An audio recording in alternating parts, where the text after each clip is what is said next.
Bon, on va peut-être commencer tout doucement.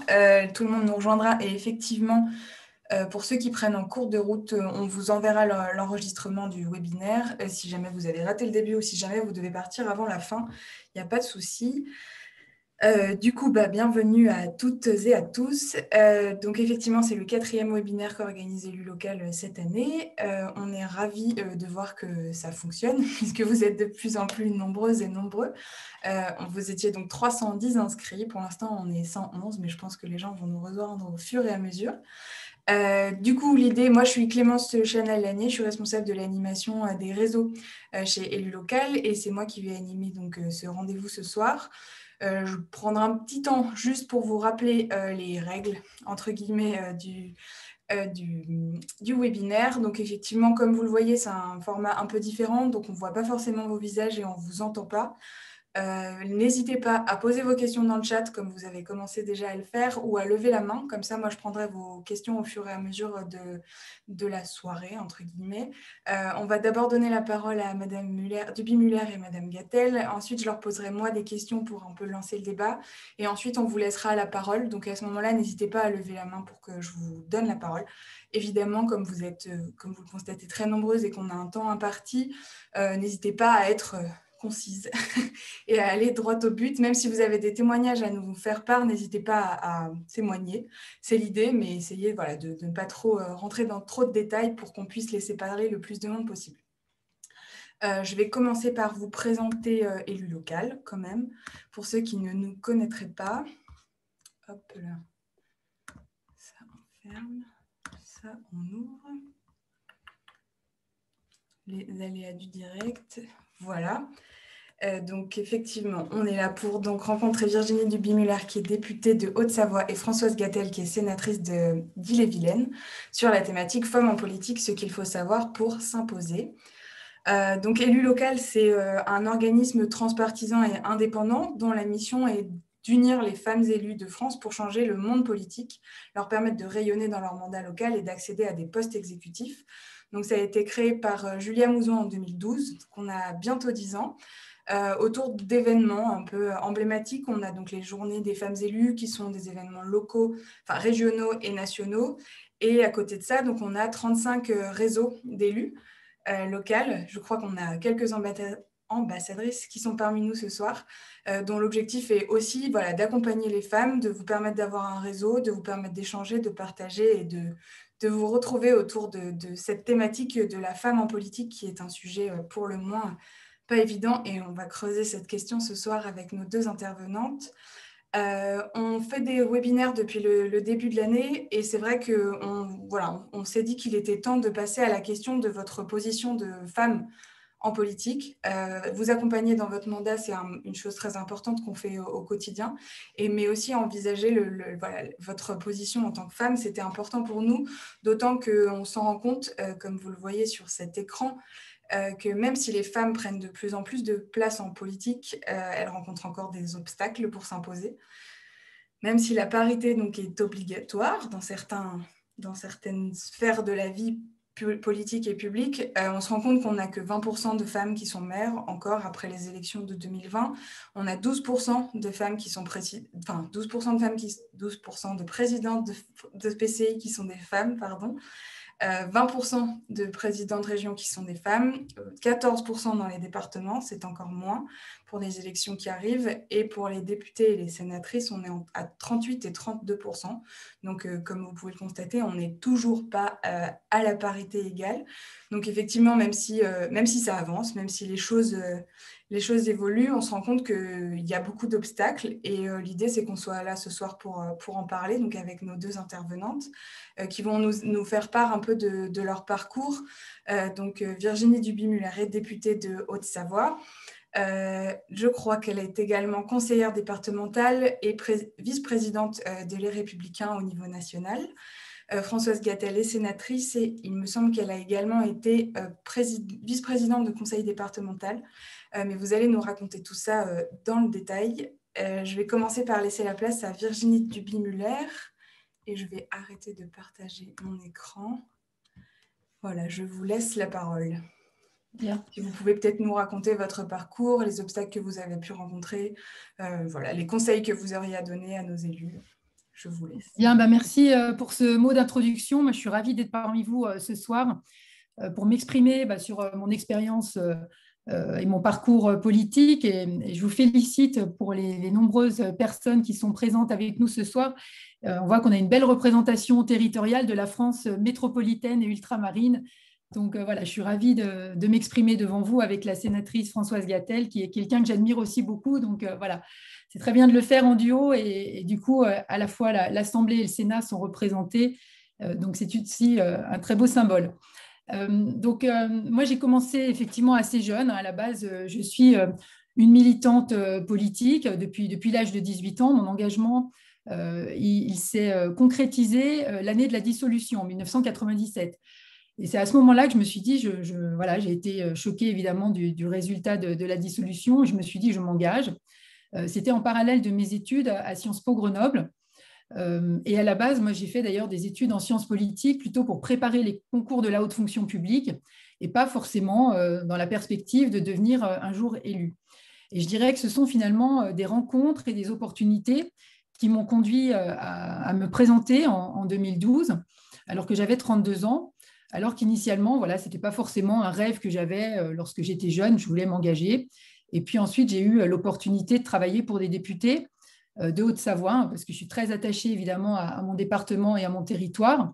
Et donc, j'ai travaillé pour un député de Haute-Savoie à l'Assemblée nationale pendant 5 ans.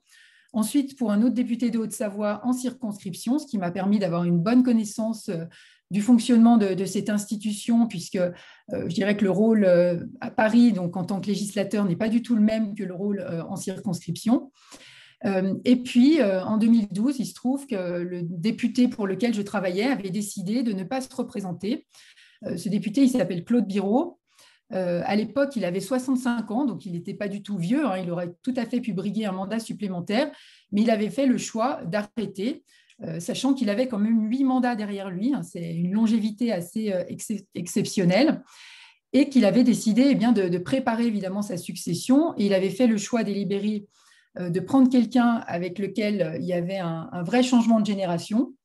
Et il a fait le choix délibéré d'avoir une femme. Donc pour le coup, j'ai quand même été aidée par un homme, et ça, je le rappelle souvent, parce qu'on voilà, avait la même vision du territoire. Il s'est rendu compte que j'avais un bon contact avec la population, avec les maires, et donc il m'a soutenue.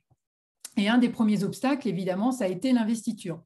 Puisqu'évidemment, lorsque vous êtes candidat pour les législatives, ce qui est important, c'est d'obtenir l'investiture de votre parti politique. Et là, je ne vous cache pas qu'on a quand même dû verrouiller les choses, à la fois au niveau départemental et à la fois au niveau local.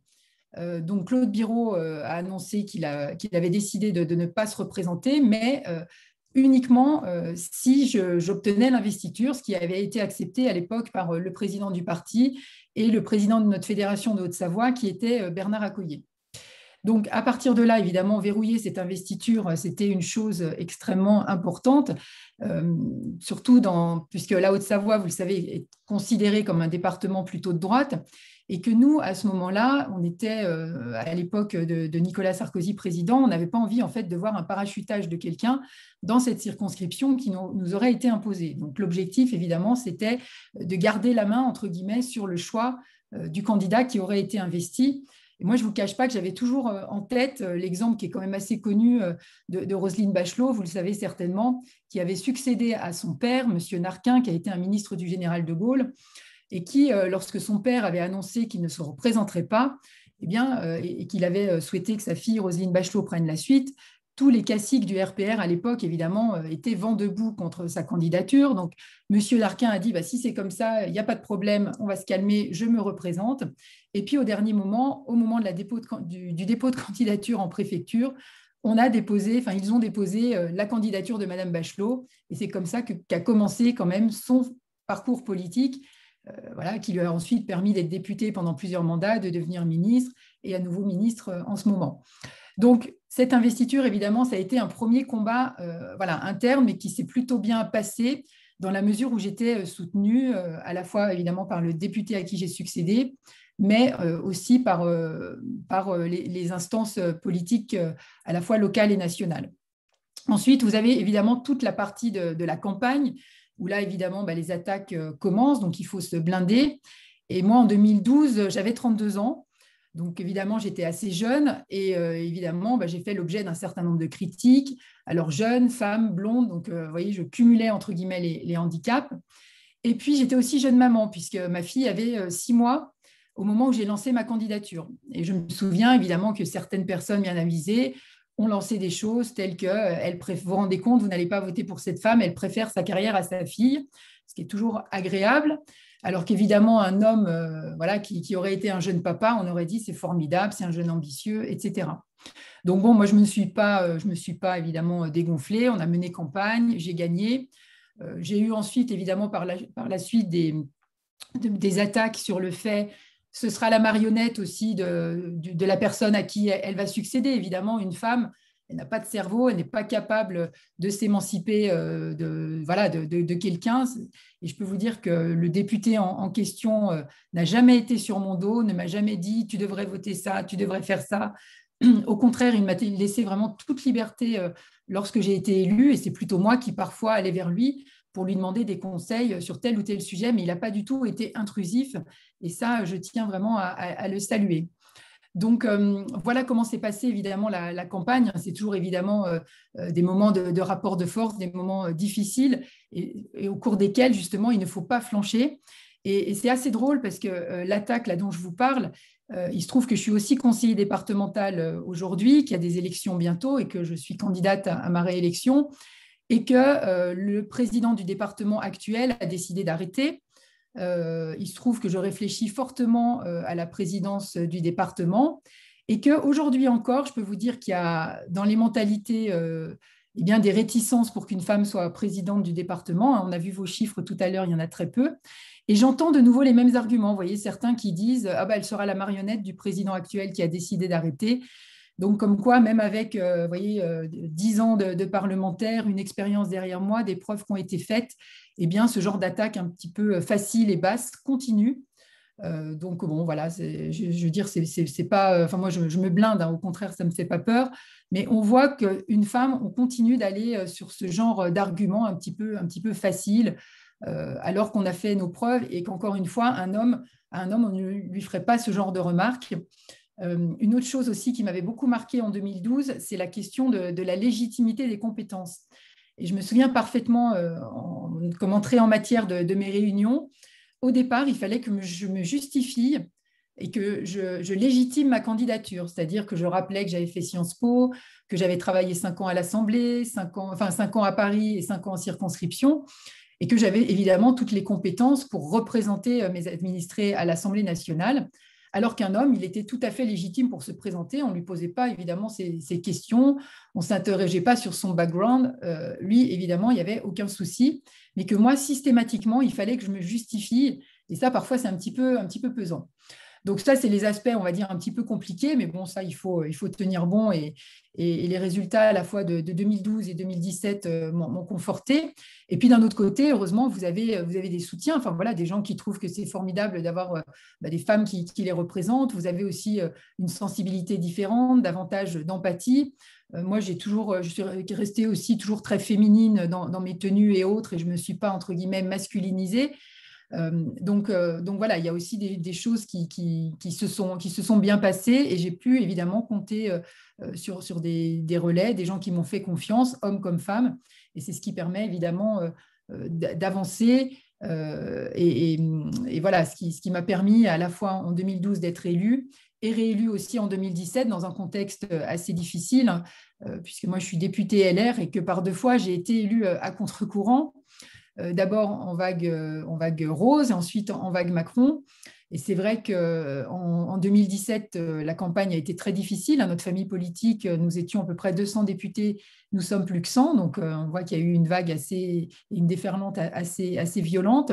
Et j'ai réussi à résister parce que je pense que j'avais fait mes preuves à la fois sur le terrain et à l'Assemblée nationale, et que mon travail a été respecté, y compris par des gens qui ne sont pas forcément de ma famille politique, mais qui ont voté pour moi par rapport à mon équation personnelle et par rapport au fait que je ne sois pas sectaire, que j'ai fait avancer davantage les dossiers de mon territoire, en mettant parfois de côté la politique politicienne. Donc voilà un petit peu sur mon parcours en tant que femme. Et puis aussi voilà, moi évidemment, j'encourage beaucoup les femmes autour de moi à se présenter, à ne pas avoir de complexe, parce que souvent, là on l'a vu récemment pour les municipales, vous aviez des hommes qui évidemment demandaient des femmes pour qu'elles soient évidemment sur leur liste qui sont paritaires. Et les femmes se posent souvent les questions en disant, est-ce que je vais y arriver ? Est-ce que je suis compétente? Est-ce que je vais pouvoir tout mener de front? Donc, c'est la question de l'articulation des temps de vie familiale, professionnelle et des mandats. Et moi, je dis toujours, un homme à qui on pose cette question, il fonce, hein, il ne réfléchit pas, il ne se dit pas, est-ce que je vais arriver à tout gérer, les tâches domestiques, mon engagement municipal, etc. Et donc, moi, je leur dis aux femmes, allez-y, ne vous posez pas de questions. Vous allez apprendre des choses et en cela, le réseau que vous avez est utile parce qu'évidemment, on a des choses à apprendre, on ne peut pas tout savoir d'emblée. Et moi encore, hein, j'apprends tous les jours et il faut avoir beaucoup d'humilité par rapport aux fonctions qui nous sont confiées.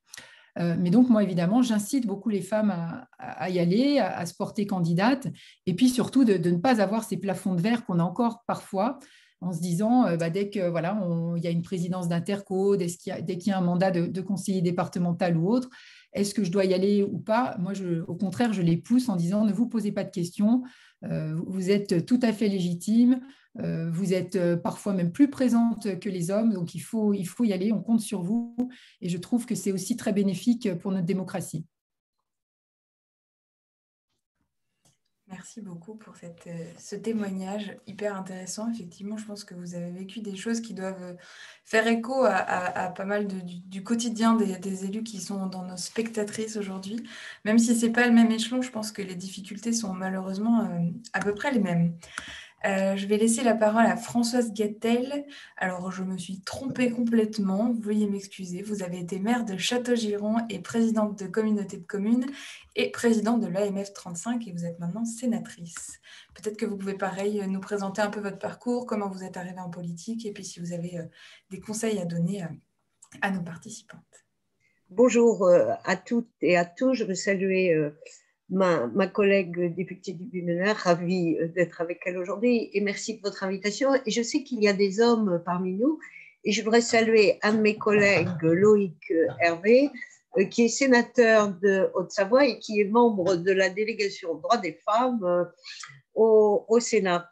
J'ai un parcours un peu différent de celui du BI, parce que moi je suis une territoriale, en ce sens où je n'ai jamais eu d'engagement politique quand je me suis retrouvée conseillère municipale, c'est le mot, puisque, comme vous le savez, les candidats municipaux sont toujours à la recherche de personnes qui représentent les différents univers.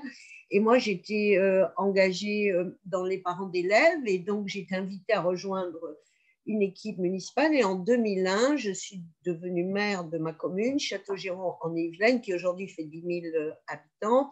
Et j'étais la première femme de ma commune. Je suis en même temps devenue, par le plus grand des hasards, présidente de la communauté de communes du même nom. Et juste, j'ai été très encouragée et soutenue par les maires, mais juste parce qu'ils ne voulaient pas y aller, parce que la situation était compliquée. Donc, ils m'ont un peu poussée en me disant, vas-y, toi, tu es nouvelle, tu es maire de la plus grande commune. Voilà, donc je me suis retrouvée au milieu de cette affaire. Un peu comme on tombe dans la piscine sans bouée, mais les choses s'étaient engagées ainsi. Et puis, j'ai été donc présidente, vous l'avez rappelé, de l'association des maires des Yvelines, vice-présidente de l'AMF et de l'association des communautés de France, dont je parlerai tout à l'heure. Donc, mon engagement s'est un peu fait à partir d'un engagement associatif et je suis donc aujourd'hui effectivement sénatrice d'Ille-et-Vilaine, une sénatrice centriste. Je suis sénatrice depuis 2014 et depuis 2020, je suis présidente de la délégation aux collectivités du Sénat.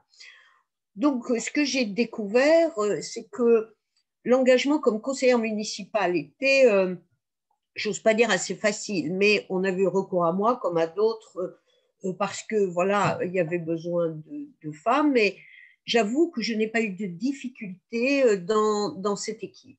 Les choses se sont faites assez simplement et je n'ai jamais senti de différence entre les conseillers et les conseillères. L'exercice a été un peu différent quand je suis devenue présidente de mon intercommunalité. Et c'est amusant, c'était en 2001, et nous avions un exécutif totalement paritaire parce que nous avions un nombre de maires masculins et un nombre de maires féminins qui était le même nombre. Donc, je remarquais qu'il y avait entre les femmes une forme de solidarité assez spontanée et d'entraide. Et puis, j'ai adhéré à l'Association des communautés de France, qui est une association que j'apprécie beaucoup parce qu'elle est très moderne, assez stratégique, très novatrice. Et à l'époque, je me rappelle des premières réunions, nous étions peut-être une trentaine autour d'une table rectangulaire. Et puis, quand j'avais besoin de dire quelque chose et d'intervenir, je levais la main. Et j'ai découvert ce que c'était l'invisibilité de manière inconsciente, parce que je voyais le président qui intervenait, quelqu'un de très respectable et de très bien, et puis les hommes présidents d'interco qui parlaient spontanément, et moi, je voyais que ma main était invisible au regard de celui qui présidait la réunion. Donc, spontanément, j'ai avancé mon buste pour essayer d'arrêter le regard et de montrer que j'étais là et que je voulais parler. Ça ne marchait pas mieux. Donc, je suis intervenue en parlant sans doute un ton au-dessus de ma voix naturelle.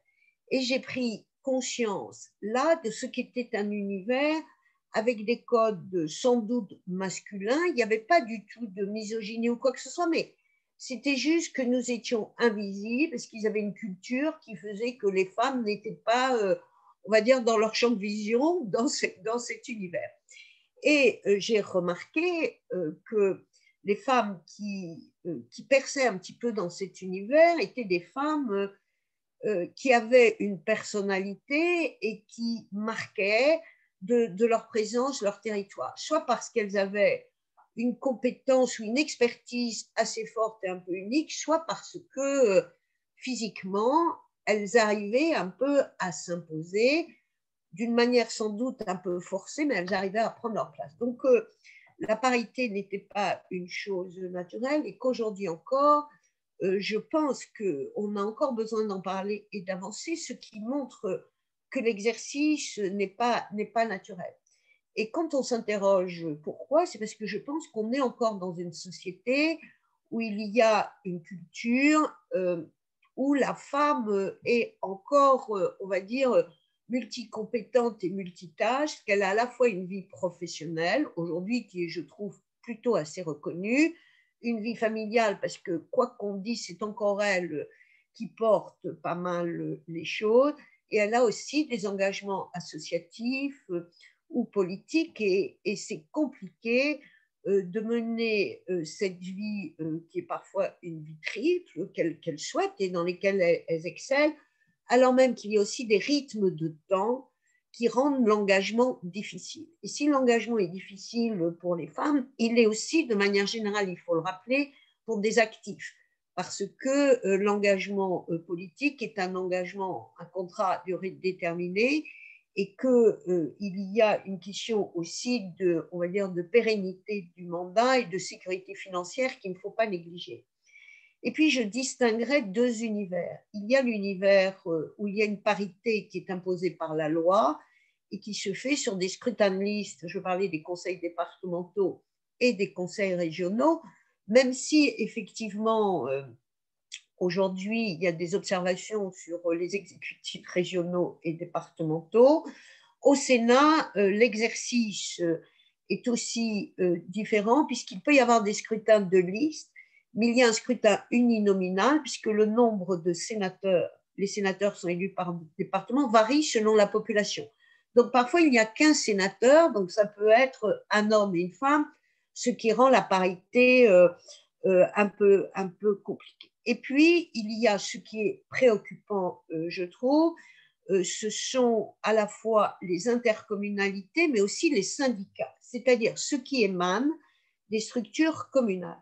Et je pense que c'est un champ qu'il faut investir, mais qui a aussi sa complexité.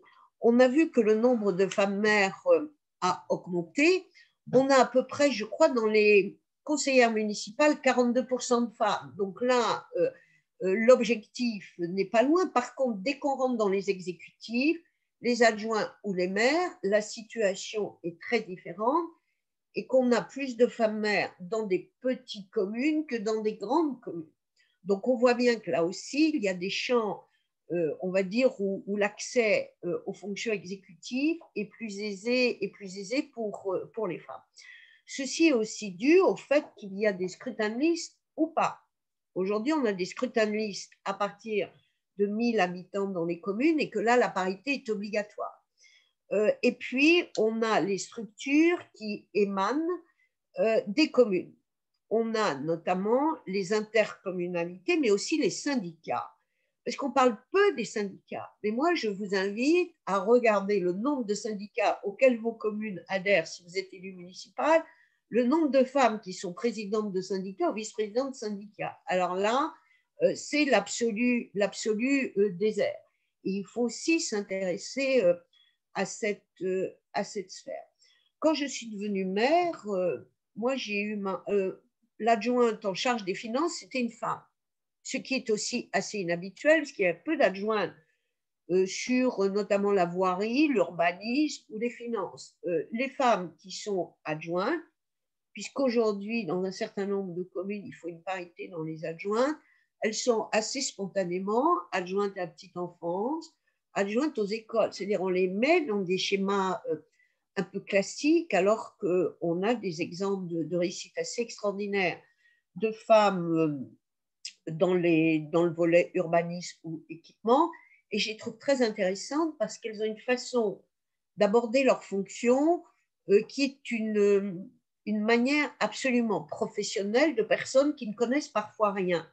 Moi, la première fois, on m'a parlé d'assainissement individuel et collectif. J'avoue que chez moi, ça aurait beaucoup fait rire parce que je sais à peine fermer un robinet. Mais je m'y suis intéressée parce que c'était mon travail et que c'était très important. Et je me suis rendu compte qu'il y a des femmes qui acquièrent des compétences parce qu'elles s'investissent beaucoup et ce sont des sujets qui les passionnent, mais il faut en quelque sorte les imposer parce qu'il y a un doute chez les hommes pour l'intérêt qu'elles peuvent porter à des sujets techniques ou leurs compétences. Donc, ça veut dire qu'une femme, elle doit faire la preuve de sa compétence, elle doit être forcément, et c'est ça qui est terrible, apparaître meilleure, incontournable qu'un homme dont on va penser que tel sujet technique, il va naturellement être bon, alors qu'il n'y a pas de raison qu'il soit meilleur dans la plomberie qu'une femme, mais c'est ainsi. Donc, je crois que l'enjeu aujourd'hui, c'est d'encourager les femmes à investir les communes.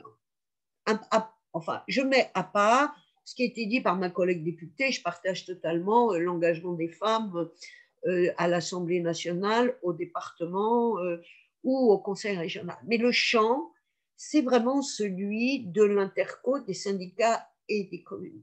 Et donc, je pense qu'il faut qu'on travaille pour faciliter l'engagement des femmes dans les communes, parce qu'on a eu, vous le savez sans doute, si vous avez suivi la loi engagement et proximité de 2019, on a eu beaucoup de débats sur la parité.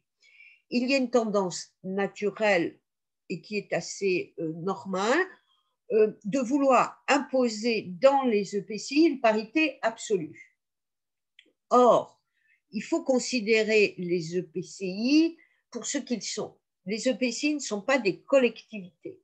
Les EPCI sont des espaces de coopération comme des syndicats. Et de par l'organisation des EPCI, on a des difficultés puisque la représentation des communes dans les EPCI dépend de la taille de la commune. Et dans beaucoup d'EPCI, les communes n'ont qu'un représentant et qui est de par la loi le maire, à moins qu'il ne cède sa place. Donc, vous ne pouvez pas imposer que sur les 35 000 maires, il y ait une parité absolue, puisque la démocratie fait que les gens votent localement. et qu'ensuite on a une difficulté qui est liée à l'efficacité de l'action publique. Une intercommunalité, c'est un espace de coopération.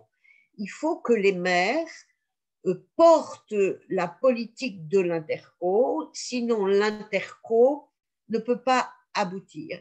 Et que si on décide que l'exécutif d'une interco est forcément totalement paritaire, cela veut dire que dans l'interco, vous aurez des maires qui seront vice-présidents et d'autres maires qui ne le seront pas, ce qui crée dans des espaces d'interco qui sont déjà des espaces exigeants en termes de consensus, des difficultés de fonctionnement. C'est pourquoi au Sénat, en 2019, mon collègue Mathieu Darnaud et moi, qui étions rapporteurs du texte de proximité, nous avions proposé que l'exécutif de l'interco soit paritaire à la hauteur de la parité existante dans l'interco. Ça veut dire que si dans une intercommunalité, vous aviez 30% ou 40% de femmes déléguées communautaires, l'exécutif devait être composé de ce pourcentage. Ça n'a pas été retenu, y compris par le ministre Lecornu, qui a eu comme argument, un argument qu'il faut prendre en compte, qui est celui du fait qu'introduire une parité obligatoire dans l'exécutif, c'est faire un scrutin de liste. Et donc, le ministre nous a dit qu'un scrutin de liste dans une interco, c'était rendre l'exercice du consensus d'organisation territoriale un peu difficile, et ça a donc été rejeté. L'engagement a été pris toutefois qu'avant la fin 2021, il y ait une proposition, enfin un projet de loi, une proposition de loi qui aboutisse pour une optimisation de la parité dans les intercommunalités. Moi, j'y ajoute les syndicats. Et il faut vraiment ouvrir le champ de la parité dans les syndicats.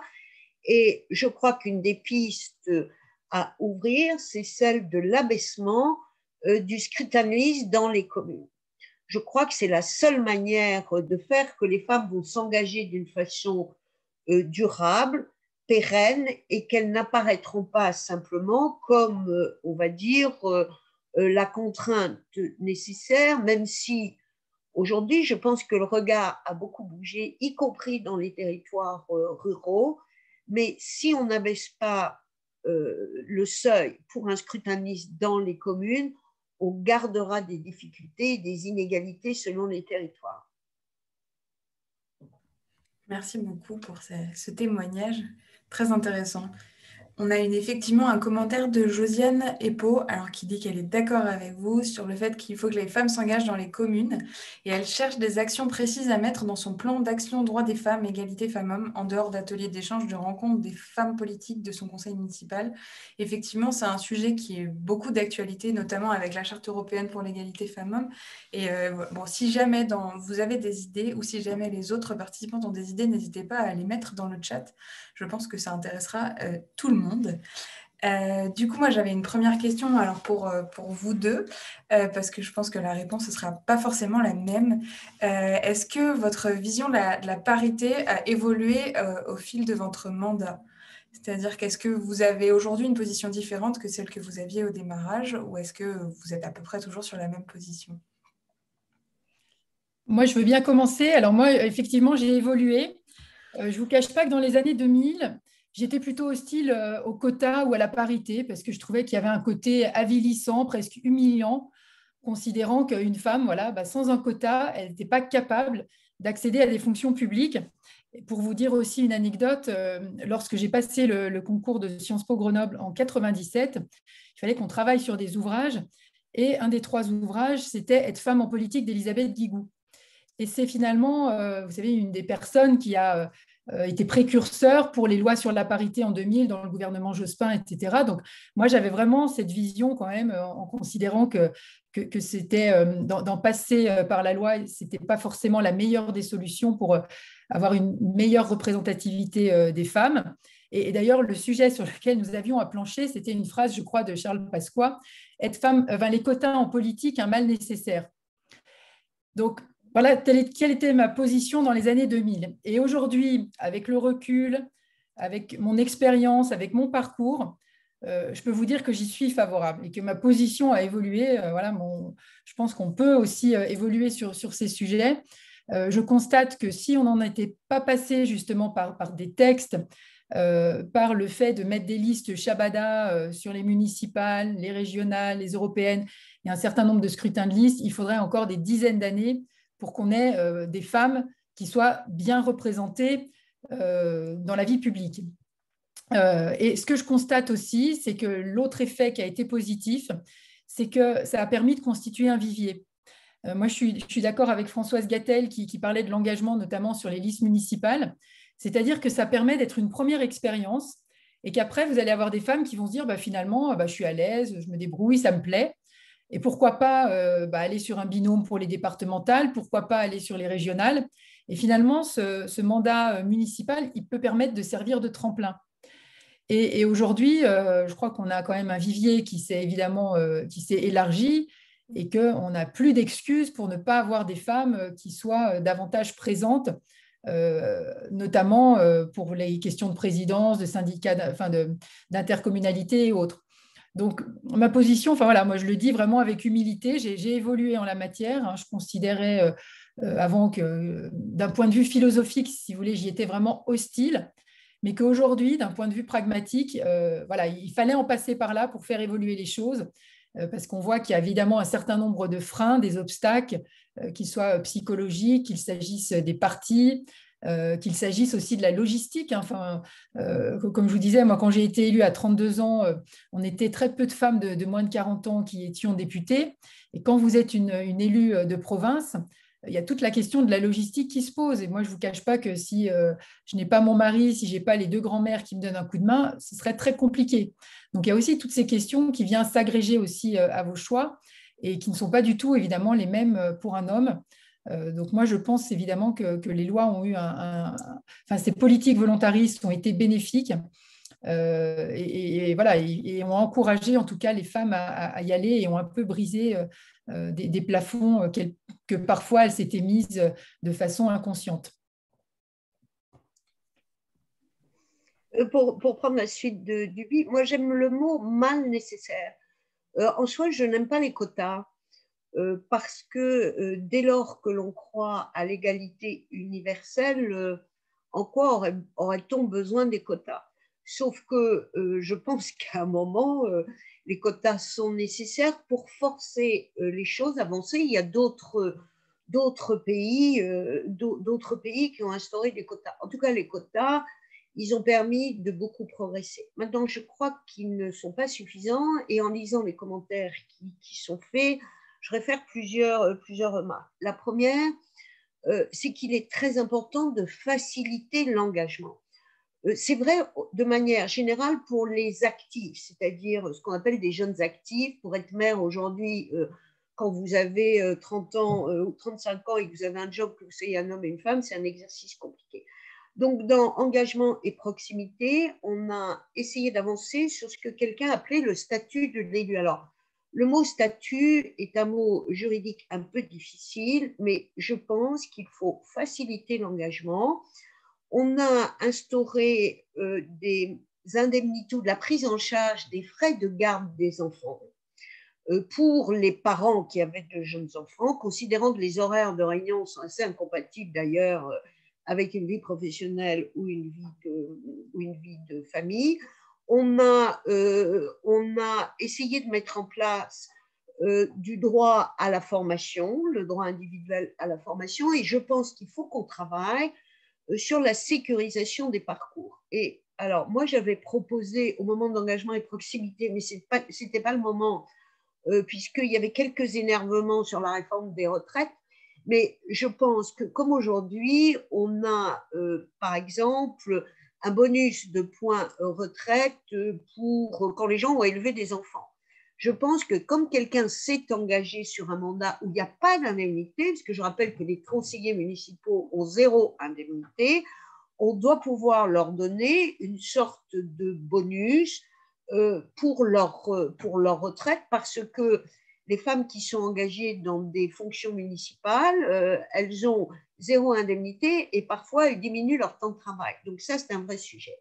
Autre point très important, moi je crois beaucoup, comment dire, aux réseaux féminins au sens, ne sont pas des réseaux qui excluent, mais on voit bien exactement comme dans votre vie professionnelle ou dans votre vie familiale, vous avez des réseaux un peu de solidarité pour arriver à faire les choses.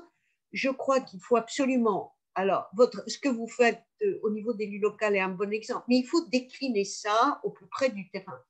J'ai un exemple d'une mère, d'une femme mère, dans une agglomération dans mon département, qui a constitué un réseau des femmes mères ou élues de son agglomération.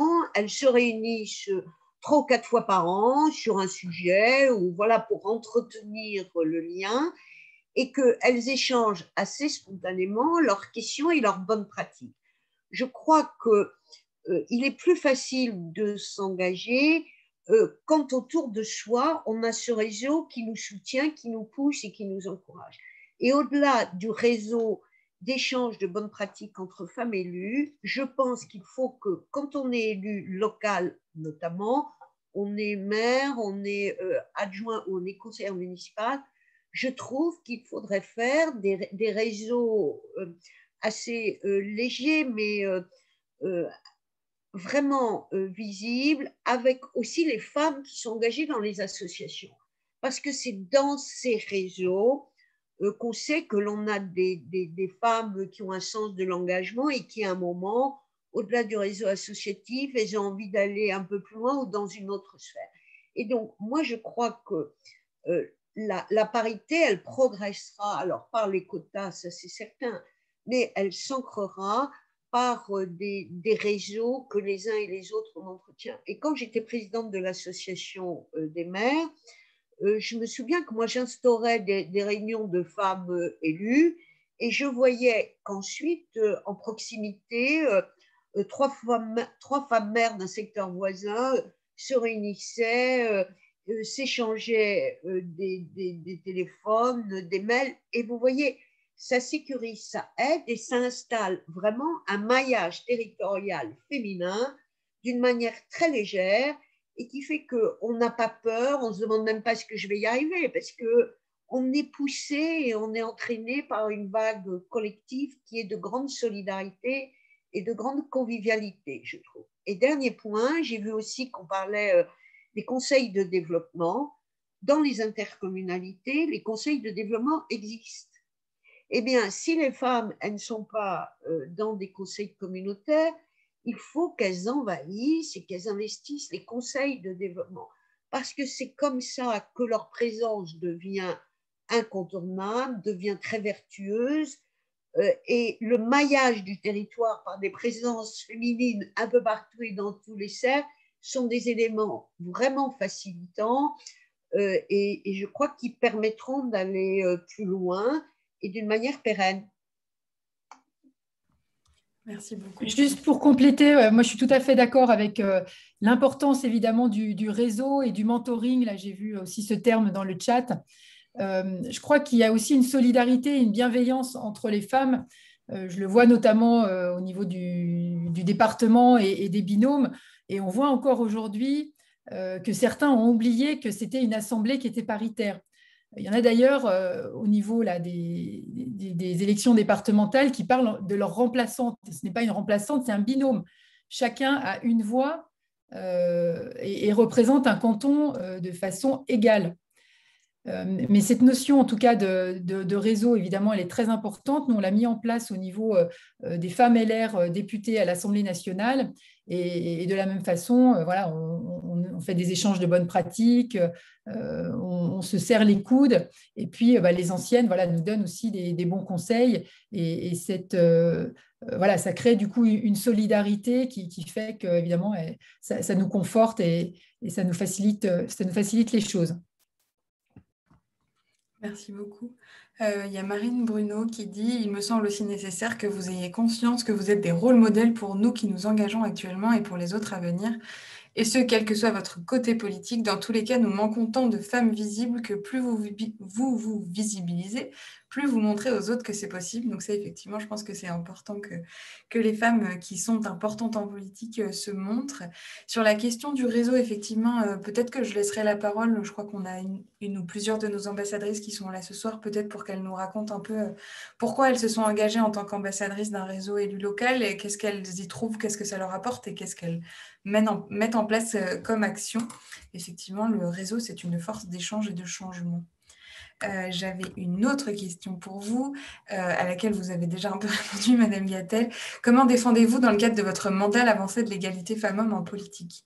Concrètement, qu'est-ce que vous avez l'impression de mettre en place, vous, dans votre quotidien de députée et de sénatrice, qui fasse avancer cette question?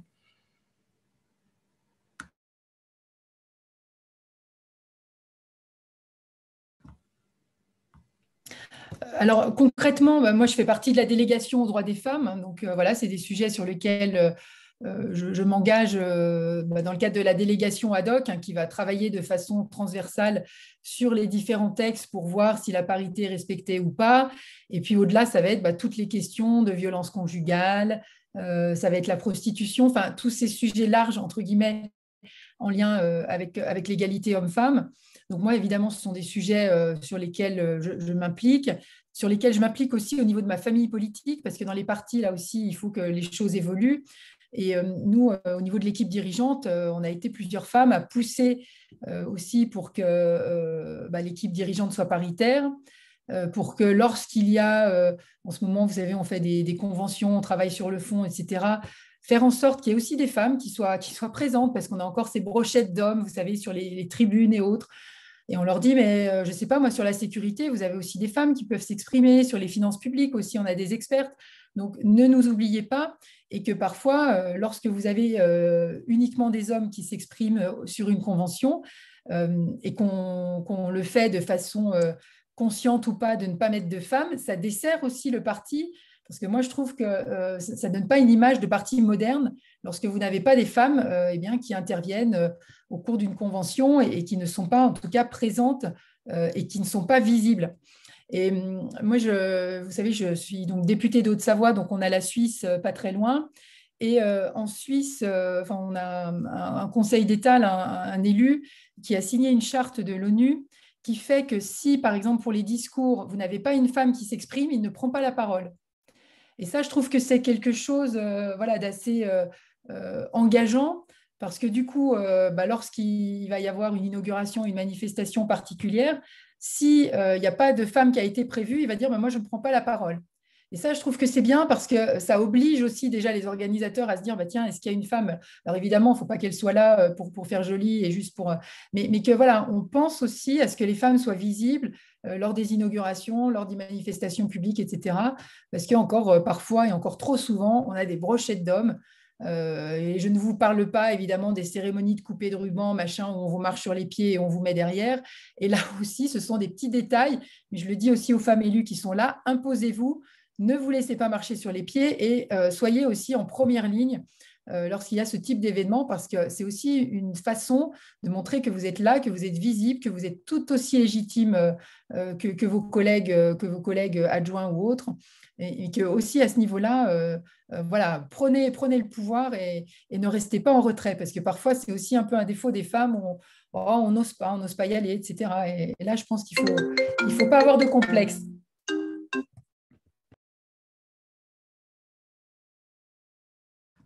Madame Gatel, je ne sais pas si vous voulez compléter. Oui, merci. Alors, je démarrais par une anecdote, et moi, j'ai pris un peu le chemin inverse de lui.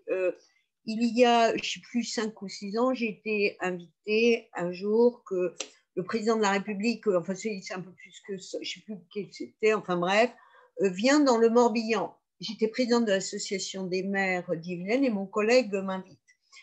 Et il se trouve, je ne le savais pas, que c'était la journée de la femme. Donc, il y avait une estrade, avec des chaises, etc. Et soudainement, il y a quelqu'un du cabinet du préfet qui arrive, qui a dû se rendre compte que c'était la journée de la femme et qu'il n'y avait pas une femme sur l'estrade. Donc, en catastrophe, elle s'approche de moi et d'une collègue élue du Morbihan, nous disant mesdames, est-ce que vous voulez aller sur l'estrade? Alors, moi, je la regarde en disant, mais excusez-moi, pourquoi voulez-vous que j'aille sur l'estrade? Il n'est pas prévu que j'intervienne. Et elle me dit, ah non, mais vous comprenez, c'est la journée de la femme, il faut absolument qu'il y ait des femmes. J'ai dit, écoutez, prenez un pot de fleurs, ça ira parfaitement bien. Voilà. Et donc, la collègue et moi, on a juste refusé d'y aller, parce que, vous voyez cet exemple, on ne peut pas être le prétexte de la journée de la femme. Et quand je disais que moi, j'ai fait un peu le choix inverse de Duby, je laisse à mon collègue Loïc Hervé la place très active à la délégation aux droits des femmes, il le fait bien. Moi, j'ai choisi d'aller plutôt dans des univers masculins. J'ai choisi d'être à la commission des lois où je pense qu'il y a plus d'hommes que de femmes, et je me suis beaucoup intéressée au sujet des collectivités territoriales, qui est encore un univers plutôt très masculin, parce que dans les collectivités, on retrouve plus d'hommes que de femmes. Et puis, je soutiens beaucoup de femmes localement pour les encourager à s'engager, et surtout, je vais régulièrement dans des conseils, je rencontre régulièrement des conseils municipaux de jeunes.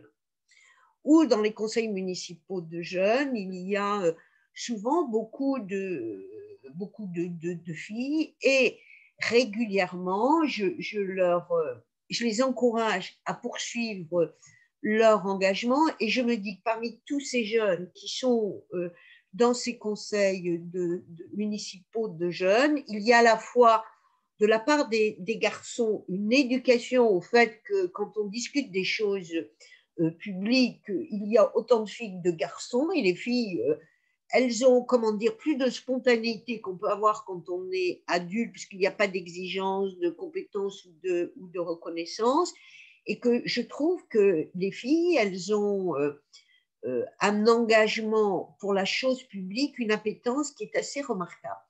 Donc, je pense qu'il est très important que les uns et les autres, on aille rencontrer ces conseils municipaux des jeunes pour leur parler de l'Assemblée nationale, du Sénat, du Conseil départemental, parce que je pense qu'on a encore une révolution culturelle à accomplir dans ce domaine pour qu'un jour, on n'ait plus de débat sur la parité. Donc, moi, je crois beaucoup aussi à ce volet d'éducation, de communication vers les jeunes, comme lorsque l'on fait des interventions dans les écoles. Je crois qu'il faut que l'ensemble des élus dans les différentes strates aillent aussi dans les écoles témoigner de ce que c'est, faire connaître ses engagements et expliquer quelles sont les fonctions que l'on a. Quand vous expliquez que vous êtes conseillère départementale et que vous occupez à la fois de l'enfant, mais aussi des personnes âgées, quand vous êtes à la région, vous expliquez que vous occupez des trains, des bus, vous voyez, ça a tout de suite un sens très concret, et ça laisse percevoir la finalité. Donc, je pense qu'il faut qu'on aille évangéliser encore, si je puis dire, sur l'intérêt, en expliquant que ce n'est pas qu'un devoir, mais c'est quelque chose de très épanouissant, qui est une grande ouverture, parce que je pense que les unes et les autres, et les uns et les autres, on retire de son engagement, avant tout, c'est un engagement, on va dire, citoyen, même si c'est un engagement public, une richesse extraordinaire, parce qu'on découvre des univers qu'on n'aurait jamais rencontrés, parce que les uns et les autres, et quel que soit notre univers, on vit avec des gens qui nous ressemblent. Par contre, quand vous êtes élu municipal, vous allez rencontrer des sportifs, vous allez rencontrer des entreprises, vous allez rencontrer toutes sortes de gens, et c'est une vraie richesse. Donc, je crois qu'il faut donner envie aux gens et rassurer sur ce que l'on peut apporter. En disant, surtout, je rappelle que quand vous êtes mère pour la première fois, vous soyez un homme ou une femme, le choc du premier jour est strictement le même. Et le premier jour d'un mère ou d'une mère, c'est un jour d'incompétence totale et de découverte d'un univers que vous allez apprendre à maîtriser et qui se fait très bien. Merci beaucoup. J'ai une question de Stéphanie Alien, notamment sur la question des partis politiques, puisque vous êtes, je crois, toutes les deux vice-présidentes d'un parti politique. Pour la visibilité des femmes, il faut que les partis s'engagent et leur fassent confiance. Regardez les chefs de file pour les régionales. Combien de femmes? C'est une bonne question. Je pense qu'effectivement, est-ce que vous avez des positions, des choses qui se mettent en place concrètement dans vos partis politiques, toutes les deux? Alors, c'est vrai que pour les présidences, bon, bah, nous, on a quand même une sortante, je pense à Valérie Pécresse, mais on voit bien que sur les présidentes de région, on en a finalement assez peu, mais que quand même, les têtes de liste régionales, quelles qu'elles soient, ont compris, en tout cas dans les départements, qu'il fallait afficher, alors que soit il fallait la parité, c'est-à-dire que si vous prenez, je ne sais pas moi, une région qui a 12 départements, il va y avoir 6 femmes, par exemple, qui vont être têtes de liste départementale, ou parfois vous avez des partis qui vont afficher des binômes. Donc je pense que voilà, on a compris évidemment qu'il fallait, y compris pour ces scrutins régionaux, qu'on ait aussi eh bien des femmes soit tête de liste régionale, soit en tout cas qu'elles soient bien représentées au niveau des chefs de file départementales. Donc on voit bien que petit à petit, eh bien, cette notion de parité, elle est intégrée.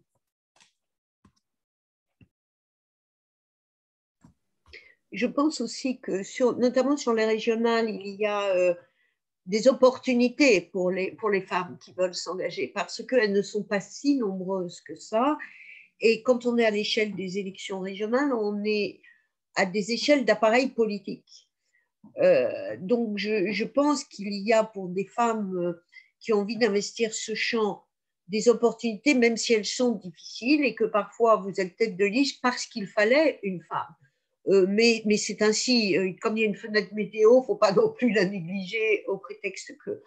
Je trouve que dans les départements, et ça a été évoqué tout à l'heure, les binômes, en soi, c'était une façon d'introduire la parité de manière forte dans les départements. Et c'était une excellente chose. Toutefois, je pense qu'il y a des binômes qui doivent se construire. Parce qu'effectivement, ça a été dit par ma collègue, parfois, le binôme, la partie féminine du binôme est présentée comme la remplaçante ou la suppléante. Pour les citoyens, c'est difficile de comprendre qu'il y a deux personnes sur un même territoire et que parfois, encore, je trouve, sur ce mandat départemental, les binômes ne se sont pas construits comme des tandems. Il y a sur un territoire un homme et une femme. Et quand on regarde comment ils se sont répartis les choses, alors parfois ils ont divisé le territoire en deux, parfois il y a des sujets que l'homme, le conseiller départemental masculin a pris, il a eu la délicatesse de bien vouloir laisser quelque chose à la conseillère départementale et c'est souvent les affaires sociales. Donc je trouve que la relation n'est pas encore construite. Et je pense que ce serait intéressant qu'il y ait vraiment un travail de fait au niveau des conseillers départementaux et notamment des binômes pour arriver à construire la notion d'équipe, de complémentarité, mais d'égalité. Je trouve que vraiment, dans les conseils départementaux, on est resté encore, mais parce que c'était le premier mandat de cette nature, on est encore resté avec cette notion de il y a des femmes parce que voilà, il fallait une femme. Donc, c'est un champ, je trouve qu'il faudrait investir durant ce mandat parce que je pense que une conseillère départementale, elle peut avoir envie d'être mère. Et on a vu en 2020, alors je ne sais pas s'il y a une analyse par département des statistiques, et dans certains départements, on a vu des femmes qui étaient conseillères départementales parce qu'il fallait un binôme paritaire. Soudainement, elles se sont dit, ah tiens, je pourrais peut-être être mère. Donc, on a vu des conseillères départementales candidater. Donc, je crois que c'est une sphère, celle des conseillères départementales, qui est vraiment à investir parce que je crois que ça peut nourrir l'engagement municipal. Parce qu'elles ont apprivoisé l'engagement, elles n'ont plus peur, parce qu'il faut quand même dire que, enfin, moi j'ai fait 3 équipes, j'ai eu à constituer 3 équipes de conseils municipaux, parce que j'ai été élue maire 3 fois. J'ai rarement vu un homme me dire, ah, je ne sais pas si je vais être capable. J'ai vu des hommes dire, ah, j'aurais pas forcément le temps, ça je reconnais. Mais par contre, les femmes, très souvent, alors que c'était des femmes qui étaient des femmes dont on n'aurait pas pensé qu'elles pouvaient s'interroger comme ça, dire, mais pourquoi tu as pensé à moi? Ah non, mais tu crois que je vais y arriver, vous voyez, et que j'ai rarement vu de femmes décevoir quant à leur engagement et le sérieux dans les dossiers qu'elles portent. Donc, il faut qu'on arrive, encore une fois, moi je crois que la clé, elle est vraiment sur l'engagement dans les municipales et il faut aller coloniser d'une manière positive. Voilà, parce que au Sénat, moi j'entends des hommes dire mais la parité va nous sauver. Vous voyez, parce qu'ils pensent qu'à un moment, les femmes, elles rentrent dans tous les champs et qu'à un moment, les femmes, elles finissent par prendre une place qui est une place légitime et eux finissent par avoir, par se dire, mais il nous restera une portion congrue et c'est la parité qui nous sauvera. Donc, vous voyez, le meilleur est devant nous, mais il faut aller le chercher. Juste pour compléter un petit mot sur les binômes. Moi, je ne vous cache pas que j'étais assez sceptique à un moment de la loi portée par Manuel Valls pour la mise en place des binômes, justement, pour les élections cantonales. Donc, à l'époque, en 2015, évidemment, on a regroupé des cantons où on présentait un homme, une femme avec leur remplaçant. Et moi, sans prétention, en plus, il se trouve que c'est un homme qui est venu me chercher et que j'ai fait gagner. Donc, les collègues de Haute-Savoie pourront témoigner de cette expérience. J'aurais pu aller sur des cantons qui auraient été beaucoup plus faciles, mais je suis allée au combat sur un canton un peu compliqué, mais je crois que c'était nécessaire pour la suite. Et ce que je veux dire, c'est que sur ces binômes, en fait, c'est des couples. Et donc, d'où l'importance, là, il y a des constitutions de listes en ce moment, eh bien, de bien se connaître quand même dès le départ. Parce que moi, j'ai vu, entre guillemets, des couples exploser, des binômes qui se sont détestés. Ça a généré parfois vraiment des tensions entre eux. D'autres, au contraire, pour lesquels il y avait beaucoup de respect, ça s'est très bien passé. Et voilà, ils ont très bien représenté leur canton et de façon intelligente. Mais je pense qu'il faut vraiment, dès le départ, voilà, dire ce que vous avez envie, comment vous envisagez le mandat, sur quels critères pour que les choses se passent bien au cours des 7 ans, parce que là, en plus, on part pour 7 années. Mais voilà, d'expérience là, de ce que j'ai vécu en Haute-Savoie, on a eu, parfois, il y a eu des mariages forcés. Je ne vous cache pas que le résultat, au final, c'est pas très bien passé, au point que certains, aujourd'hui, repartent chacun de leur côté. Il y en a qui, finalement, repartent ensemble. Donc après, ça donne lieu à des situations particulières. Mais là aussi, je suis d'accord avec Françoise Gatel. Le mandat départemental, c'est vraiment un beau mandat de proximité, la voirie, les collèges, les relations avec les collectivités. Et moi, j'ai vu vraiment des élus qui se sont révélés, qui se sont retrouvés aussi vice-présidentes à cause ou grâce à la loi sur la parité dans les exécutifs et qui aujourd'hui font un travail formidable et qui sont tout à fait respectés et légitimes dans leurs fonctions aujourd'hui et pour la suite. Corinne Bastide, qui est dans l'Hérault, confirme effectivement que des binômes visiblement dans l'Hérault sont assez catastrophiques, malheureusement. On a plusieurs questions qui reviennent, notamment des demandes de conseils de votre part. On a Patricia Laplanche qui nous dit « J'ai été sollicitée pour les élections départementales et j'ai accepté d'être candidate. J'ai quelques craintes étant sur le territoire depuis 3 ans. J'ai peur de ne pas avoir toutes les compétences. » Donc, c'est ce qu'on disait tout à l'heure. Comment comprendre et où réagir vis-à-vis de ton condescendant d'un élu répondant aux questions de femmes lors d'une commission ou en conseil? Je suis également conseillère municipale sans délégation. Comment se faire sa place dans ce milieu où j'ai l'impression que mon âge me porte défaut? Donc, on a la question de l'âge, on a la question des compétences, on a la question de l'opposition ou du fait d'être femme. Je suis conseillère municipale de l'opposition récemment élue sans délégation et également cadre d'une entreprise.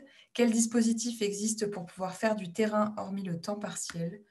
Voilà, je ne sais pas si vous avez des premiers éléments de réponse à leur apporter, mais voilà, énormément de questions au regard de comment affirmer sa compétence, comment se sentir, comment s'imposer en réunion mixte. Souvent, les interventions des femmes sont moins écoutées et moins prises au sérieux. Vous le disiez tout à l'heure, Madame Gatel. Est-ce que vous auriez des conseils à leur donner pour mieux s'imposer et mieux se faire entendre sans passer pour une jeune hystérique d'opposition? Je réunis tous les critères, mais voilà, je laisse la place. Alors, il faut distinguer effectivement la situation d'élus dans la majorité, d'élus dans l'opposition. L'opposition, qu'on soit un homme ou une femme, ou quel que soit son âge, est un exercice très ingrat et très difficile. Dans un conseil municipal, ça dure 6 ans. On est loin des décisions et de la fabrique de l'action publique, donc c'est très difficile. Je pense que on n'arrive pas dans un conseil municipal reconnu. Il faut arriver à trouver sa place et être reconnu. C'est-à-dire, je pense qu'il ne faut jamais renoncer. C'est difficile. Il faut être obstiné, tenace et très présent. Une femme, elle doit travailler, enfin, 2 fois plus. Elle doit toujours avoir mention très bien sur tout. Elle n'a pas le droit à l'erreur. Enfin, voilà, c'est comme ça. Donc, une femme, elle ne peut pas être absente. Ça veut dire que c'est un exercice, encore une fois, très ingrat, mais c'est à ce prix-là que la femme, soudainement, elle sera reconnue parce qu'elle va être incontournable.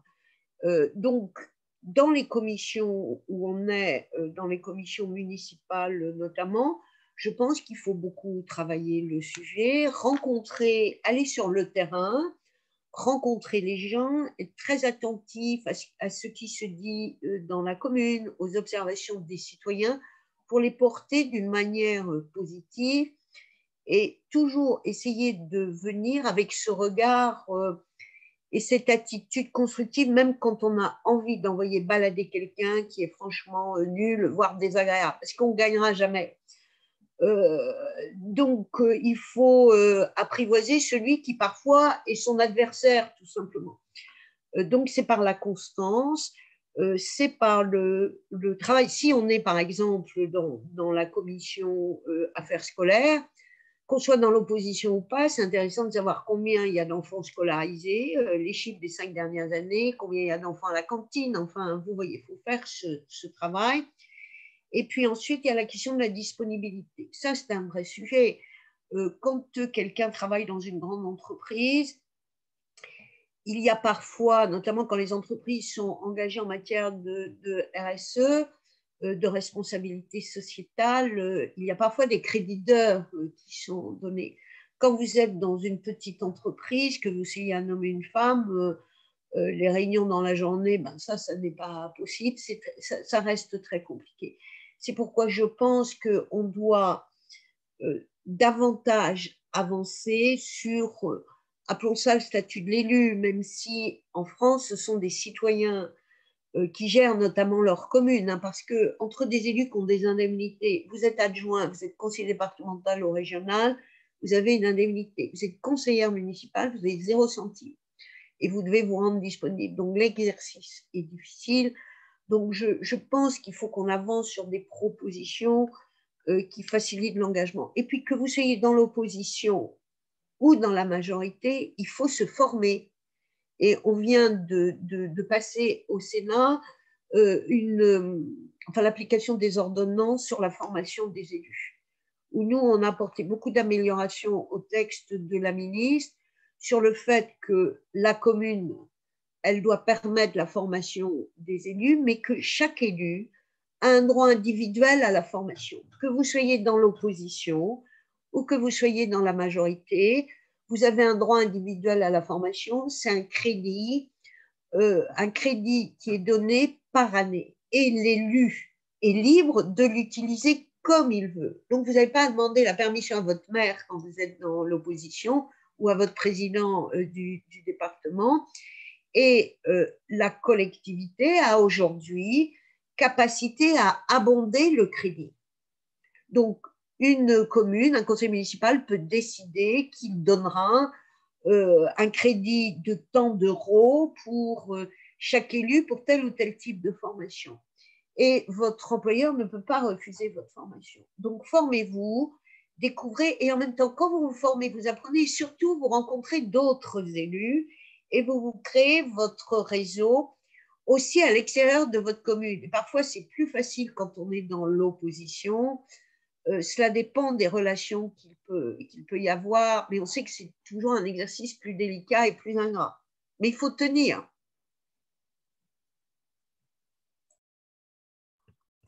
Oui, effectivement, on attend beaucoup plus d'une femme. Autant sur le fond, et je rejoins ce qui a été dit, le fait évidemment de connaître ses dossiers, de bien travailler. Donc, n'hésitez pas à mobiliser les crédits formation qui sont d'ailleurs souvent sous-consommés. Et sur la forme, parce qu'évidemment, une femme, on va l'attaquer sur son physique, sur sa tenue, etc. Alors qu'un homme, on ne dira pas que sa cravate, elle est moche ou que le costume, il est mal taillé. Donc, c'est vrai que voilà, il faut se blinder. Et puis, par rapport aux attaques que vous pouvez avoir sur la condescendance et autres, évidemment, toujours garder votre calme, votre sang-froid. Parce qu'une femme qui s'énerve, tout de suite, on va dire, elle est hystérique, regardez. Enfin, et encore une fois, un homme qui s'exprimera de façon un peu virulente, ce sera une forme de virilité, ce sera une forme d'autorité, alors qu'une femme, évidemment, ce sera pas perçu du tout de la même manière. Donc moi, je pense que voilà, il faut garder son sang-froid, il faut être ferme en revanche sur ses positions, sur ses convictions, et puis travailler aussi sur la confiance en soi. Je crois que ça, c'est aussi un élément clé, évidemment, en politique. Donc là, ça passe aussi soit par la formation, sur du média training, sur la prise de parole en public. Là aussi, il y a des clés qui vous permettent évidemment de progresser. Moi, je dis tout le temps qu'à la base, je suis quelqu'un vraiment de timide. Hein. Moi, je vois des anciens amis qui étaient au collège avec moi ou autre. J'étais plutôt la personne à écouter, à pas prendre la parole, etc. Et c'est quelque chose voilà, que j'ai acquis et j'ai dû un peu prendre sur moi et me faire violence pour être à l'aise en public. Mais à la base, vraiment, je suis plutôt une timide ou une fausse timide. Donc, il faut croire en vous, il faut rester, voilà, travailler et évidemment bien connaître votre dossier pour ne pas être mis en difficulté et surtout ne pas perdre son calme et son sang-froid lorsque parfois certains essaieront de vous déstabiliser. Mais c'est aussi évidemment le jeu politique et le débat, le débat démocratique qui en est inhérent. Merci beaucoup. Effectivement, alors on a énormément de questions sur le chat, je n'arrive pas à tout récupérer. On est passé effectivement sur le DIF qui est remis en cause actuellement. Je ne sais pas si Madame Gatel, vous voulez prendre la parole une minute là-dessus. Je veux bien dire un mot sur le DIF. Effectivement, donc pour expliquer ce que c'est que cette affaire, le DIF, c'est un droit individuel à la formation qui a été créé par des lois successives. Alors, c'est comme le droit individuel à la formation qui existe dans les entreprises pour les salariés. Toutefois, on a un vrai sujet parce que le fonds de DIF, donc c'est ce droit à la formation pour tout élu, qu'il soit d'opposition ou pas, et quelle que soit sa taille de la commune. Ce DIF, il est alimenté par un prélèvement sur les indemnités des élus indemnisés. Donc, il y a en France 520 000 élus locaux. La plupart des élus locaux, ce sont des conseillers municipaux, donc qui ne sont pas indemnisés. Donc, cotisent pour le DIF les conseillers régionaux, les conseillers départementaux, les adjoints des communes, l'exécutif communautaire et les maires. Et donc, chaque année, ce fonds de droit individuel de la formation représente 16 millions d'euros à répartir entre 520 000 élus. Et jusqu'à cette année, chaque élu avait droit à 20 heures de formation par an.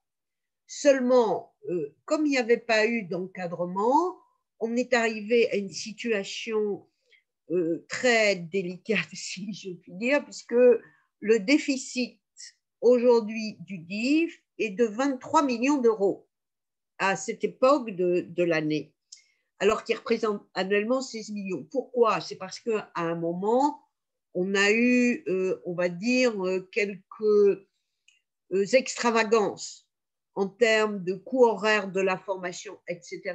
Et en fait, on avait 13 000 élus par an qui avaient recours à ce DIF et qui consommaient l'enveloppe. Bon, donc, le système n'était plus viable. Donc, par l'ordonnance qui a été validée par le Sénat il y a 15 jours, on a donc aujourd'hui, à partir de fin juillet, il y aura une plateforme pour chaque élu local, récapitulant ses droits individuels à la formation. Il y aura un référentiel des formations qui seront financées par le DIF.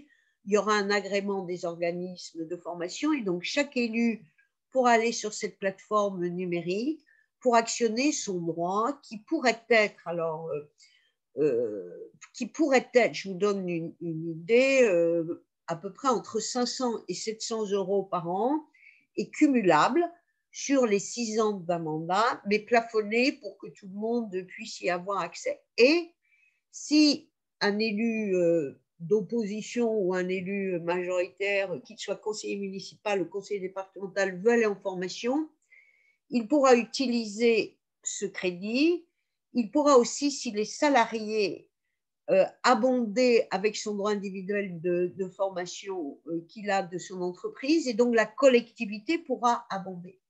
Et donc ça peut être utilisé pour être formé aux compétences dont on a besoin pour son mandat d'élu, si la collectivité ne le fait pas, mais il faut que la collectivité le fasse. Et puis, je prends l'exemple d'un adjoint qui est adjoint aux finances, il acquiert des compétences, eh bien, son droit individuel à la formation pourra lui permettre de se former pour se reconvertir à la sortie de son mandat. Et on a demandé à ce qu'en début de mandat, pour tous les élus, quelle que soit la strate de collectivité, conseil régional, conseil départemental ou conseil municipal, il y ait une formation gratuite accessible à tous pour expliquer ce qu'est le paysage institutionnel, c'est quoi, à quoi sert un département, à quoi sert une région, comment s'articule l'action de la commune avec des syndicats, avec le PCI, qu'est-ce que c'est qu'un pouvoir de police judiciaire d'un maire. Donc, je pense que petit à petit, on va pouvoir faciliter l'accès à la formation des élus. Et on a demandé à ce que tous les nouveaux élus aient une information de la part de la collectivité. On a même demandé de la part de l'État sur l'existence de ce droit individuel de formation. C'est extrêmement important, il faut en faciliter l'exercice. Donc, alors, en plus, dans chaque commune et EPCI, il y a obligation d'inscrire un crédit chaque année en dépenses de formation pour les élus qui correspond à une fourchette entre 2 et 20% des indemnités des élus. Il faut savoir que 68% des communes ne l'utilisent pas, parce que ce n'est pas une dépense obligatoire. Pourquoi ? Parce que dans des communes de 400 ou 500 habitants, personne n'ose parler de l'indemnité des élus ni de la formation parce que ça a un coût. C'est plus facile dans les conseils départementaux et les conseils régionaux ou les grandes collectivités. C'est pourquoi moi, j'encourage toutes les élus municipales à demander à leur maire de mutualiser au sein de l'intercommunalité des actions de formation. Parce que ça coûtera moins cher et surtout, les élus rencontreront leurs homologues d'autres communes. Et donc, c'est comme ça qu'on va aussi se faire des réseaux d'élus, des réseaux d'échanges et de bonnes pratiques. Donc, c'est assez vertueux et ce sera en place normalement à partir de fin juillet. Donc, le texte va arriver à l'Assemblée prochainement, je pense. Mais soyez très attentifs à ça et osez demander. Et il faut vraiment pousser les portes de ce sujet. On n'hésitera pas à vous tenir au courant, effectivement. Comme vous le savez, sûrement, Élu local est aussi un organisme de formation. Donc, on suit cette question de très près. En tout cas, Julie Amouzon, notre fondatrice, suit ce sujet de très près. Je vais me permettre une petite aparté pour, du coup, vous parler un peu, alors pas formation, mais donc réseau, avec à la fois nos journées des femmes élues. J'ai eu une remarque tout à l'heure qui disait que toutes les formations sont à Paris. Eh bien, ce n'est pas le cas. Nous essayons de venir vous voir sur vos territoires. Je vais vous montrer la carte. Voilà, je vous partage ça tout de suite, si ça va bien marcher. Voilà, et donc du coup, ça, c'est nos journées des femmes élues donc, qui ont lieu au premier trimestre. Donc effectivement, ça commence à Lyon le 28 mai. Ensuite, on va à Rennes le 4 juin. Ah, oula, j'ai perdu mon partage d'écran. Tout va bien. Le 4 juin, ensuite donc à Toulouse le 2 juillet, à Strasbourg le 9 juillet et à Bordeaux le 24 septembre pour clôturer l'année en décembre à Paris. Voilà, donc effectivement, nous, on organise des événements de ce genre-là partout en France. C'est des conférences plénières, des moments de partage entre vous et des ateliers de formation. Donc, si vous êtes intéressés, n'hésitez surtout pas à nous solliciter. Et en parallèle de ça, comme je vous le disais tout à l'heure, décidément. On a donc des réseaux locaux dans plus de 35 départements français actuellement. Donc chacun de ces réseaux est donc piloté par une ambassadrice qui a pour objectif de développer le réseau et d'organiser des rencontres pour que entre femmes, vous puissiez vous rencontrer, échanger, partager vos bonnes pratiques et vos mauvais moments et visiter des endroits un peu inspirants et rencontrer des femmes qui vous inspirent. Je ne sais pas si elles sont là. Peut-être que Valérie Ferrarini ou Stéphanie Allien, vous voudriez prendre la parole pour nous dire un peu... Ah, quelqu'un lève la main. Valérie, je te laisse la parole. Alors, est-ce que vous m'entendez déjà? Tout à fait. Parfait. Alors, moi, effectivement, j'ai rejoint Élu Local en tant qu'ambassadrice il y a 2 ans, mais avant, ils m'ont sauvé mon mandat. Moi, c'était mon premier mandat en 2014. J'ai été directement élue maire adjoint avec des tonnes de responsabilités. Et au bout de 2 ans, j'étais prête à tout lâcher parce qu'effectivement, comme le disait Virginie, en tant que femme, il faut tout savoir faire tout en même temps et on ne nous excuse rien du tout. Donc, j'ai eu la chance d'avoir un coup de téléphone d'un monsieur c'était David à l'époque. Et il m'a dit non, surtout lâchez pas, rejoignez-nous. Et j'ai fait toutes les formations possibles et inimaginables avec Élu Local. Donc déjà, elles m'ont donné des codes parce que en politique, il y a des codes et quand on arrive, on est perdu. Et puis, elles m'ont donné la confiance dont j'avais besoin. Donc, ça a commencé comme ça. Et puis surtout, c'est devenu un groupe d'amis. En Haute-Savoie, on est super nombreuses. Alors, on essaye de développer, de multiplier. On va bientôt faire un événement d'ailleurs sur la Haute-Savoie parce que ça sera rassérénant. On sera, je crois, plus d'une dizaine à Lyon fin mai. Et déjà, il y en a quelques-unes qui doivent être connectées. Et oui, je vous prévois un resto si on peut, parce que oui, c'est aussi en faisant des restos, en partageant nos expériences, en partageant nos problèmes. Parce que des fois, on ne sait pas quelle décision prendre, parce que oui, on risque d'être montré du doigt parce qu'on ne prend pas la bonne. Les hommes, eux, ils savent toujours tout seuls. Nous, on ne doit pas savoir se faire. Donc, on se rassure en tout cas en partageant. Donc, moi, Élu Local, ça a été vraiment un grand bond. Et aujourd'hui, grâce à eux, oui, j'ai envie d'aller plus loin et j'ai surtout envie d'aider les nouvelles qui arrivent pour pas que ça leur fasse la même chose qu'à moi, parce que plus on sera nombreuses, plus on y arrivera, plus on se serrera les coudes. Et il y a des moments faciles, des moments moins faciles. C'est vrai qu'il y a eu les élections municipales. Moi, j'ai été la première. J'ai perdu aux élections municipales. Aujourd'hui, je suis dans la minorité. Mais c'est aussi autre chose. C'est une autre aventure et ça me permet de faire d'autres choses. Donc, on est là, les unes avec les autres. La sororité, c'est important. Et mesdames, messieurs qui sont avec nous aussi, parce qu'il ne faut pas oublier, en tout cas nous sur le département, on a aussi des hommes qui sont à nos côtés et qui nous aident bien et qui nous conseillent. C'est top, quoi. Et puis, un grand merci à Virginie, parce que Virginie, elle est de chez moi, elle nous suit. Et merci à elle. Je vais encore avoir besoin de toi, Virginie, pour à vélo pour le comité de dépistage du cancer du sein. Mais ça se rapproche. Voilà, je laisse la passe bientôt, ouais. À bientôt.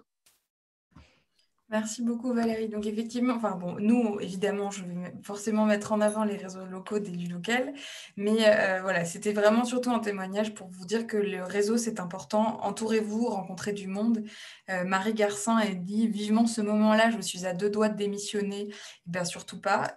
C'est le moment d'aller chercher effectivement la maire de votre coin, le député de votre coin, la députée, et de chercher de l'aide et du soutien et de rencontrer du monde autour d'un resto ou autour d'une réunion un peu plus formelle que ça, mais voilà, le réseau, c'est hyper important. C'était là-dessus que je voulais conclure et je vous laisse le mot de la fin, peut-être Madame Duby-Muller d'abord, puis Madame Gattel. En tout cas, merci beaucoup déjà à Élu Local pour l'organisation de ce webinaire. Moi, c'est toujours un plaisir de partager mon expérience, et si derrière on peut rebooster certaines femmes élues qui, voilà, parce qu'on a forcément des hauts débats dans une vie politique, eh bien, je pense que ma participation aura été utile. Ayez confiance en vous.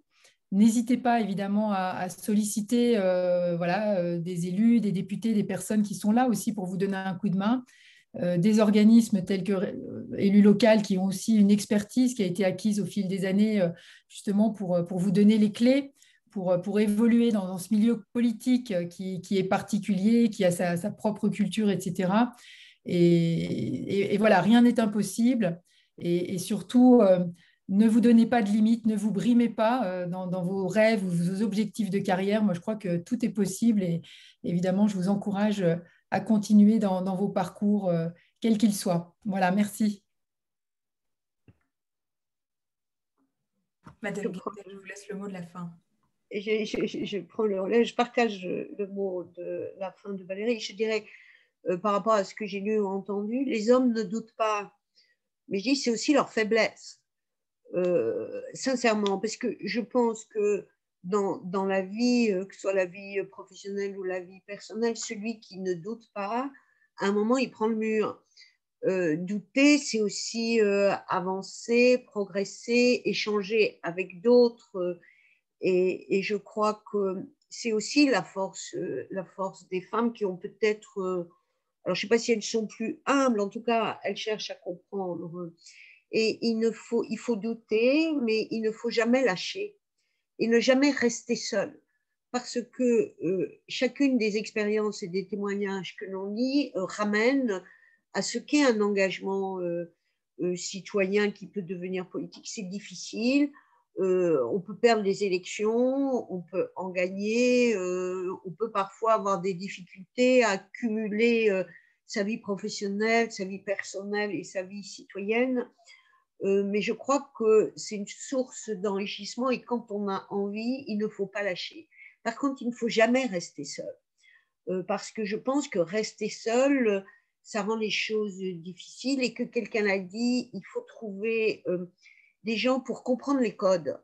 L'univers politique, c'est comme n'importe quel univers. Il y a des codes et qu'il vaut mieux rentrer en maîtrisant les codes, parce que déjà que l'entrée des femmes est difficile, si en plus on fait une erreur de code, l'exercice est plus difficile parce qu'on n'a jamais l'occasion de refaire une seconde première impression. Alors, ça a été dit, rencontrer des élus, des femmes, maires, conseillères municipales, communautaires, des gens dans les conseils de développement. N'oubliez pas ces champs-là qui sont très importants.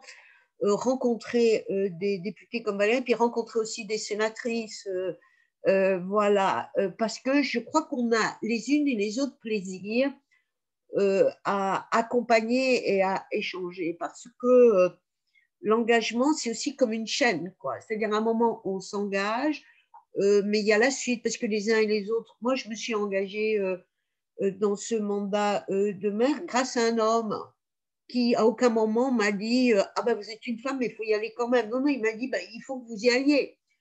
Voilà, donc vous voyez, il y a aussi ce regard, et en tout cas, personne ne vous donnera ce que vous avez envie d'avoir. Et en politique, c'est même très dur pour les hommes, sachez-le. Pour nous, ça l'est un peu plus, mais comme on a de la constance et de la pugnacité et de la solidarité, voilà, faut avancer, pousser, encourager et stimuler. Bonne chance à toutes, et en tout cas, ces conversations sont toujours extrêmement intéressantes. Merci à toutes et à tous. Merci beaucoup pour votre intervention. Et comme dirait, alors évidemment, je l'ai retrouvé, et vive les femmes. Je pense que c'est une belle conclusion, et les hommes qui les soutiennent, comme le dirait Valérie Ferrarini.